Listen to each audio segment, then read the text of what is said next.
നമസ്കാരം. പ്രിയപ്പെട്ട എത്രയും സ്നേഹം നിറഞ്ഞ എൻ്റെ പത്രപ്രവർത്തകരെ, ഇന്നത്തെ ഈ പ്രസ് മീറ്റിന് ഒരു പ്രത്യേകത ഉണ്ട്. അത് മറ്റൊന്നുമല്ല, നിങ്ങളാരും എന്നോട് ചോദ്യങ്ങൾ ചോദിച്ച് ബുദ്ധിമുട്ടുണ്ട്. നിങ്ങൾക്കുള്ള എല്ലാ മറുപടിയും തന്നെ ഞാനും എൻ്റെ മോനും എൻ്റെ പാർട്ടിക്കാരും ചേർന്ന് ഒരു കഥാപ്രസംഗ രൂപത്തിൽ ഇന്നിവിടെ അവതരിപ്പിക്കാൻ പോവുകയാണ്. എല്ലാവർക്കും തൃപ്തിയല്ലേ? അതുമതി. അപ്പോൾ എല്ലാവരുടെയും സഹായ സഹകരണങ്ങൾ പ്രതീക്ഷിച്ചുകൊണ്ട് ഞങ്ങൾ ആരംഭിക്കാൻ പോവുകയാണ്. എനിക്ക് അച്ഛന് വേണ്ട വെള്ളമൊക്കെ എടുത്ത് വെച്ചേക്കണം കേട്ടോ. റെഡിയാണല്ലോ അല്ലേ? നീ റെഡിയാണോ? നീ വെറുതെ ഇങ്ങനെ സിമ്പിളായിട്ട് നിന്നിട്ട് കാര്യമില്ലാണ്ട് കറക്റ്റ് സമയത്ത് സിമ്പിൾ അടിച്ചില്ലെങ്കിൽ അച്ഛൻ തലക്കെട്ട് അടിക്കും കേട്ടോ. ആ, പ്രിയമുള്ളവരെ, ഞാൻ എൻ്റെ കഥയിലേക്ക് കിടക്കുകയാണ്. വേദന തിങ്ങും സമുദായത്തിന്നു ഞാൻ വേരോടെ പാന്തി പറിച്ചതാണ് കഥ. വേദന തിങ്ങും സമുദായത്തിന്നു ഞാൻ വേരോടെ പാന്തി പറിച്ചതാണ് കഥ. വേദന തിന്നും സമുദായത്തിന്നു ഞാൻ വേരോടെ പാന്തി പറിച്ചതാണ് കഥ. വേദന തിന്നും സമുദായത്തിന്നു ഞാൻ. പ്രിയമുള്ളവരെ, ഞാനിവിടെ അവതരിപ്പിക്കുന്ന കഥയുടെ പേരാണ് മലയിലേക്കൊരു മതിൽ. ഇത് കേവലം ഒരു മലയുടെ കഥയാണ് അല്ല, എന്നാൽ ഒരു മതിലിന്റെ കഥയാണ്. അതുമല്ല, പിന്നെയോ നവോത്ഥാനത്തിന്റെ പേര് പറഞ്ഞ് മതില് കെട്ടിച്ച് മല കയറ്റിയ ഒരു കൊടുംചതയുടെ കഥ. പെറ്റ തള്ള പോലും സഹിക്കാത്ത ഒരു കൊടും വഞ്ചനയുടെ കഥ. എവരുടെയും കരളലിയിക്കുന്ന കഥ. അതാണ് മലയിലേക്കൊരു മതിൽ. പ്രിയമുള്ളവരെ, ഈ കഥ നടക്കുന്നത് അങ്ങ് കാലിഫോർണിയയിലാണോ? അല്ല. അങ്ങ് ഉഗാണ്ടയിലാണോ? അല്ല. എന്നാൽ വെള്ളരിക്ക പട്ടണത്തിലാണോ? അതുമല്ല. പ്രിയമുള്ളവരെ, ഈ കഥ നടക്കുന്നത് ഇവിടെ നമ്മുടെ ഈ കൊച്ചു കേരളത്തിൽ 620 കിലോമീറ്റർ നീളമുള്ള പെരുവഴിയിലെ പൊരി വെയിലത്ത്. പ്രിയമുള്ളവരെ, അതാ അങ്ങോട്ട് നോക്കൂ. അങ്ങോട്ട് നോക്കൂ. ആ വരുന്നത് ആരാണ്? അതാണ് നമ്മുടെ കഥയിലെ നായകൻ. അവരെ കുറിച്ച് പറയണമെങ്കിൽ നമുക്ക് ഒരിടം വരെ പോകണം. അതെവിടെയാണ്? നാണിച്ചുകുളങ്ങര എന്ന് പറയുന്ന അതിമനോഹരമായ ശാലീനസുന്ദരമായ ഒരു കൊച്ചു ഗ്രാമം.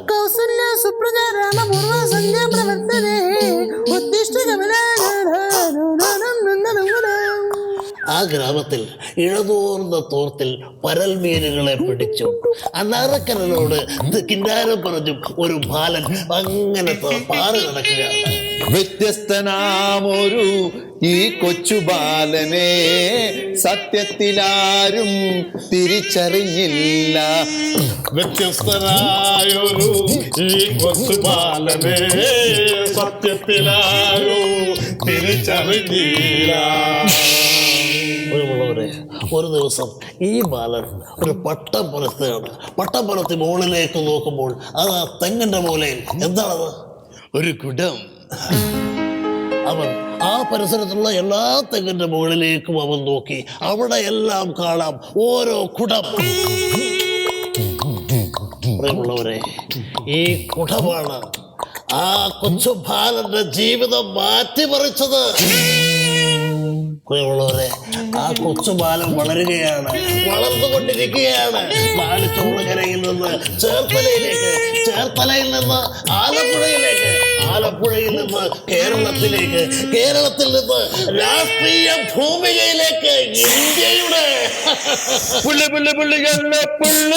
പുള്ളിയെപ്പോൽപ്പായും പുള്ളി ഇടിമിന്നൽ പോലും പുള്ളിക്ക് പുല്ലാണ്. പുള്ളികല്ലോ പുള്ളി പുള്ളിയെപ്പോൽപ്പായും പുള്ളി ഇടിമിന്നൽ പോലും പുള്ളിക്ക് പുല്ലാണ്. പ്രിയമുള്ളവരെ, എന്തൊക്കെ വന്നിട്ടും എന്തൊക്കെ സംഭവിച്ചിട്ടും നമ്മുടെ കഥാനായകൻ ആ കുടം കൈവിട്ടില്ല. തന്നോളം വളർന്ന തൻ്റെ മകൻ്റെ തലയിലേക്ക് ആ കുടമെടുത്തു കൊടുത്തിട്ട് പറഞ്ഞു, എന്തെല്ലാം പ്രളയം വന്നാലും എത്ര ഹർത്താൽ വന്നാലും കുഞ്ഞെ, നീ ഇത് കൈവിടരുത്. പ്രിയമുള്ളവരെ, ആ യുവാവ്, ആ കരുത്തരായ യുവാവ് ആ കുടം കൈവിടാതെ അതുമായി നേരെ ഇന്ദ്രപ്രസ്ഥത്തിലേക്ക് വണ്ടി കയറി. വണ്ടി വണ്ടി നിന്നെ പോലെ വയറിരിക്കും തീയാണ്, ഡൽഹി വരേക്കും പോയി വരുമ്പോൾ കയ്യിൽ വരുന്നത് സീറ്റാണ്. വണ്ടി വണ്ടി നിന്നെ പോലെ വയറിരിക്കും തീയാണ്, ഡൽഹി വരേക്കും പോയി വരുമ്പോൾ കയ്യിൽ വരുന്നത് സീറ്റാണ്. സീറ്റാണ് വണ്ടി. അവിടെ ആ ചെറുപ്പക്കാരന് നേരിടേണ്ടി വന്നത് അടുത്ത പരീക്ഷണങ്ങളാണ്. തന്റെ കുടം കൊണ്ട് ഉറിയട നടത്തുമെന്നായപ്പോൾ ആ പയ്യൻ ആ കുടവുമായി നേരെ മടങ്ങി തന്റെ അച്ഛന്റെ പാതാര ബന്ധങ്ങളിൽ ആ കുടം സമർപ്പിക്കുകയാണ്. സുഹൃത്തുക്കളെ, ആ കുടം സമർപ്പിക്കുകയാണ്. അവന്റെ നെഞ്ചു പിടഞ്ഞു. ഇനി എന്ത് ചെയ്യും? പെട്ടെന്ന് അദ്ദേഹം അങ്ങോട്ട് നോക്കിയപ്പോൾ അവിടെ നിന്ന് മറ്റൊരാൾ വരുന്നു. ആരാണ് അയാൾ? പ്രിയമുള്ളവരെ, അത് മറ്റാരുമല്ല, 2 ചങ്കുള്ള പഴയ ആ സുഹൃത്ത്. കാര്യം പറഞ്ഞു തന്നോളം ആ സുഹൃത്ത് ചോദിച്ചു, പോരുന്നോ കൂടെ?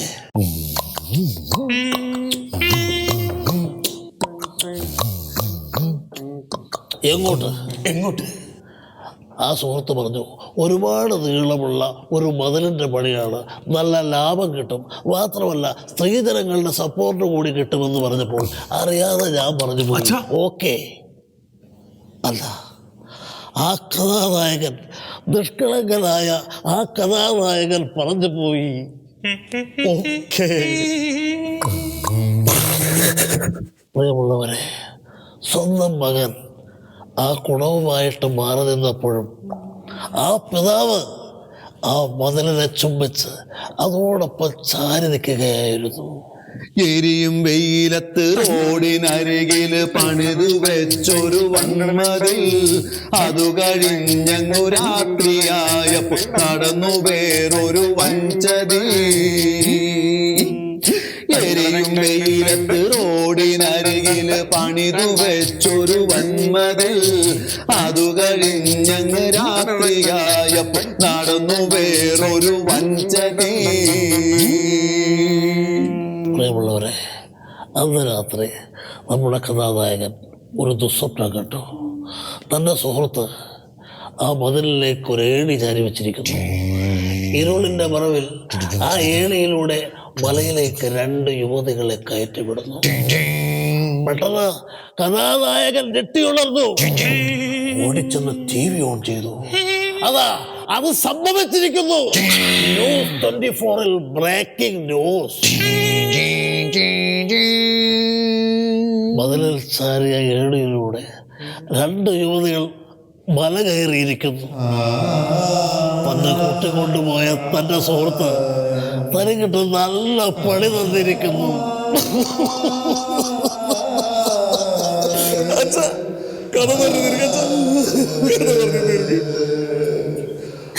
ഇനി ഞാൻ എന്ത് കഥ പറയാനാണ്?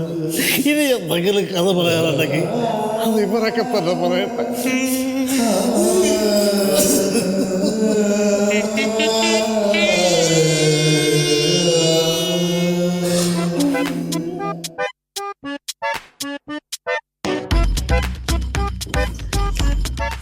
വിളിച്ചാലോ സാറേ? എന്താണോ ഇത്? നേരം വെളുത്തിട്ട് എത്ര നേരമായി? ഇവിടെ ഒരു കട്ട ചായ പോലും ആരും കൊണ്ടുവന്നില്ല. സാറേ, ഇന്ന് പണിമുടക്കല്ലേ? അടുക്കളയുള്ളവർ വരെ ഇന്ന് പണിമുടക്കില്ല.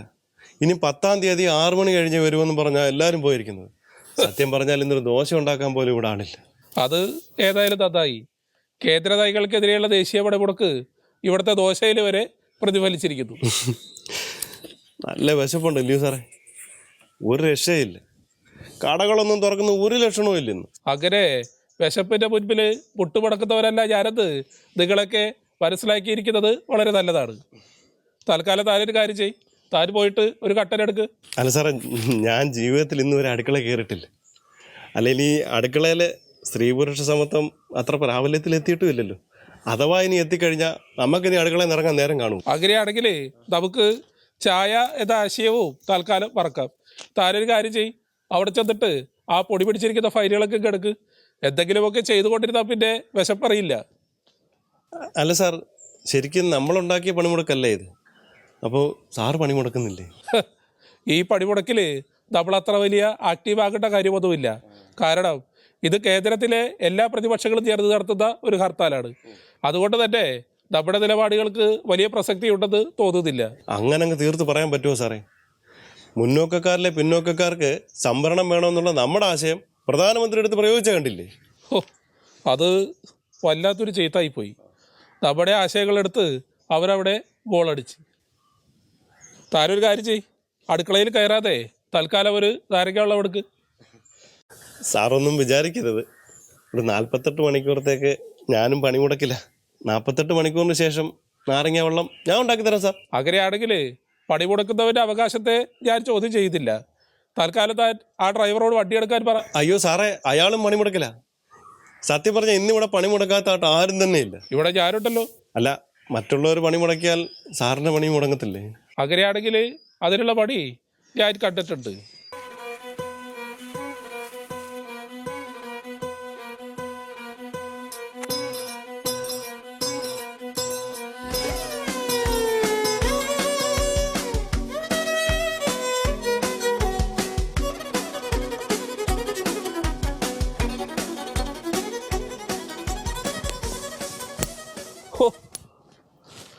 ഇത് കത്ത് പിടിച്ചിട്ട് ഇതൊന്നും കഴിക്കാൻ പറ്റുമെന്ന് എനിക്ക് തോന്നുന്നില്ല. ഇതിലും വേഗത കുറഞ്ഞ പരിപാടി ഉണ്ടെങ്കിൽ അത് നവകേരള നിർമ്മാണം മാത്രമാണ്. എന്തൊരു കഷ്ടമാണത്. ഹോ,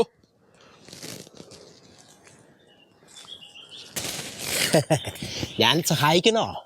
തീ പിടിപ്പിക്കാനേ ഞാൻ കേമനല്ലേ. അത് എനക്കറിയാം. പക്ഷേ തീപ്പരി പ്രസംഗം കൊണ്ടൊന്നും വിറക് കത്തില്ല എന്ന് എനിക്ക് ഇപ്പോഴാണ് മനസ്സിലായത്. അടുപ്പിൽ മാത്രം കത്തുന്നില്ല, പക്ഷേ നാട് മൊത്തം തീയാ. കപ്പ പുഴുങ്ങുന്ന മണം. എന്താ പരിപാടി? എന്നെയും കൂട്ടോ? കൂട്ടാം, പക്ഷേ അടുപ്പിൽ കത്തുന്നില്ല. എന്തേലും ഒരു സ്പെഷ്യൽ ഐറ്റം ഉണ്ട്. അതാകുമ്പോ വിറകും വേണ്ട, തീയും വേണ്ട. സോളാർ എനർജിയുടെ അനന്ത സാധ്യതകൾ മലയാളിക്ക് പരിചയപ്പെടുത്തിയ ആളല്ലേ, എന്താണെന്ന് പറ. ഇത് അതൊന്നും അല്ല. നല്ല വേവിക്കാത്ത വെജിറ്റേറിയൻ സലാഡ്. അതിങ്ങനെ പ്ലേറ്റിൽ നിരന്നിരിക്കുന്നത് കാണാൻ തന്നെ നല്ലൊരു ഐശ്വര്യമാണ്. ക്യാരറ്റും ബീട്രൂട്ടും തക്കാളിയും കുക്കമ്പറും എല്ലാം കൂടി ചേരുമ്പോൾ ഒരു സർവകക്ഷി യോഗം കൂടിയ പ്രതീതിയാണ്. അങ്ങനൊരു യോഗം വിളിച്ചിരുന്നെങ്കിലേ കേരളത്തിൽ ഇങ്ങനൊരു യോഗം വരുമായിരുന്നു. അല്ലേ CMA? എന്തോ അല്ല, ഞാൻ വെറുതെ. ആശാ വെറുതെ ചർച്ചയ്ക്ക് തീ പിടിപ്പിക്കാതെ ഈ അടുപ്പിലെ തീയുടെ കാര്യത്തിൽ ഒരു തീരുമാനമുണ്ടാക്ക്. ആ തീ കത്തിയല്ലോ. ആ അതെ, ബീഡിയുണ്ടോ സഖാവേ? ഒരു തീപ്പെട്ടി എടുക്കാൻ. തീപ്പെട്ടിയൊന്നും ഇല്ല സഖാവേ, തൽക്കാലം കുറച്ച് കനല് തരാം. മതി മതി, കനലുകളാണല്ലോ വിപ്ലവ ജ്വാലകളായി ഉയർത്തെഴുന്നേൽക്കുന്നത്. ആ പിന്നെ എങ്ങനെയുണ്ടായിരുന്നു പണിമുടക്ക്? പൊതുജനങ്ങളെ നന്നായിട്ട് ബുദ്ധിമുട്ടിക്കുന്നുണ്ട് ഇല്ലേ? ബുദ്ധിമുട്ടിച്ചോട്ടെ, പക്ഷേ സ്വകാര്യ സ്വത്ത് കത്തിച്ചവർക്ക് ജീവപര്യന്തമാണ് ശിക്ഷ. അതറിയാലോ. കത്തിച്ചവരൊക്കെ പെടും.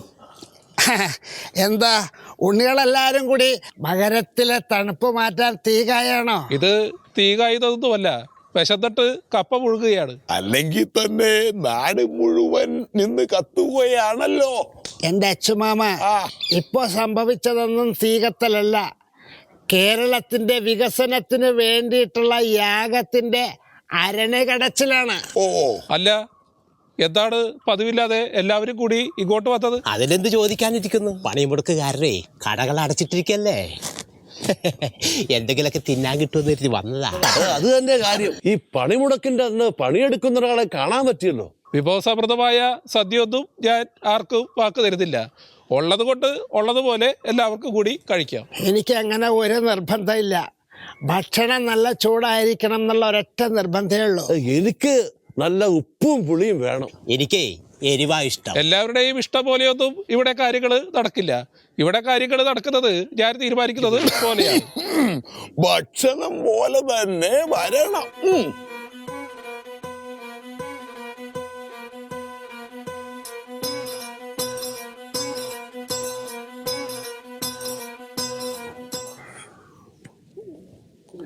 സാറേ, ഞാൻ ഒരുപാട് കറങ്ങി സാറേ, ഒറ്റ കട പോലും തുറന്നില്ല. ഞാൻ പോയത് അങ്ങോട്ട് പിണങ്ങിയിട്ടൊന്നുമല്ല. പണിമുടക്കിന് ഒരു ഐക്യദാർഢ്യം പ്രഖ്യാപിച്ചെന്നേ ഉള്ളൂ. സാറത് കേൾക്കുന്നില്ലേ? ഈ വ്യാപാരി വ്യവസായികളെ കട തുറക്കുമെന്ന് പറഞ്ഞായിരുന്നു. ആ ഒരു ധൈര്യത്തിൽ പോയതാ. എവിടെ ഒന്നും നടന്നില്ല. സാറേ സത്യം പറഞ്ഞാൽ ഞാൻ വീട്ടിൽ വരെ പോകണമെന്ന് വിചാരിച്ച് പോയതാ. തിരുവനന്തപുരത്ത് നിന്ന് തൃപ്പൂണിത്തുറക്കുള്ള ട്രെയിനെ സമരക്കാർ തടഞ്ഞു. പിന്നെ KSRTC ബസ് ഓടുന്നില്ല. പിന്നെ എങ്ങനെ പോന്നേ? തിരിച്ചിങ്ങി പോന്നു. അയ്യോ, ഞാനിത് CM സാറിനോടാ പറയുന്നേ. സാർ ഇതൊന്നും കേൾക്കുന്നില്ലയോ സാറേ? കേൾക്കുന്നുണ്ട്. താരീ പറയുന്ന കാര്യങ്ങളല്ലാതെ വേറെ വല്ലതും പറയാനുണ്ടെങ്കിൽ പറ. ഈ കാര്യങ്ങളൊക്കെ ഞാൻ നേരത്തെ തന്നെ അറിഞ്ഞതാണ്. സത്യം പറയാലോ സാറേ, വിശന്നിട്ട് എൻ്റെ കൊടല് കരിയുന്നു. സാർ ഉണ്ടാക്കി വെച്ച എന്തെങ്കിലും ഇച്ചിരി കിട്ടിയായിരുന്നെങ്കിൽ. ഇതൊക്കെ ഉണ്ടാക്കാനായിട്ട് അറിയാമെങ്കിലേ കഴിക്കാനും എനക്ക് നന്നായിട്ട് അറിയാം. ഓ എൻ്റെ സാറേ, എടുത്തടിച്ച പോലെ അങ്ങനൊന്നും പറയല്ലേ. എന്തെങ്കിലും ഇച്ചിരി. താൻ ഇങ്ങനെയൊന്നും അല്ലല്ലോ അന്നേരം പറഞ്ഞത്. എന്തായിരുന്നു തന്റെ അഹങ്കാരം? എന്തൊക്കെയാണ് താൻ പറഞ്ഞതെന്ന് തനിക്ക് വല്ല ഓർമ്മയുണ്ടോ? എന്നാ ഞാനൊരു സത്യം പറയട്ടെ, എനിക്കതൊന്നും ഓർമ്മയില്ല സാറേ.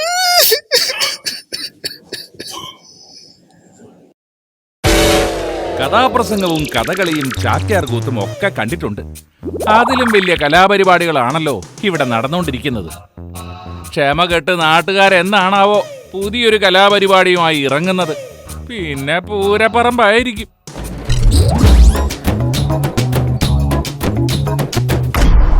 വാർത്തകളുടെ ലോകത്ത് വജ്രമൂർച്ചയുമായി എത്തിയ 24 ഇപ്പോൾ നിങ്ങളുടെ സ്മാർട്ട് ഫോണിലും സ്മാർട്ട് ടിവിയിലും. DTHO കേബിൾ കണക്ഷനോ ഇല്ലെങ്കിൽ പോലും ഇപ്പോൾ നിങ്ങളുടെ സ്മാർട്ട് ടിവിയിൽ ഇന്റർനെറ്റ് ഉപയോഗിച്ച് യൂട്യൂബ് ആപ്പിലൂടെ 24 ന്യൂസ് ചാനൽ നിങ്ങൾക്ക് ലൈവായി കാണാം. അതുമല്ലെങ്കിൽ നിങ്ങളുടെ സ്മാർട്ട് ഫോണിൽ നിന്നും സ്ക്രീൻ മിററിംഗിലൂടെ 24 നിങ്ങളുടെ സ്മാർട്ട് ടിവിയിൽ HD ദൃശ്യമികവിൽ ഇപ്പോൾ ആസ്വദിക്കാം.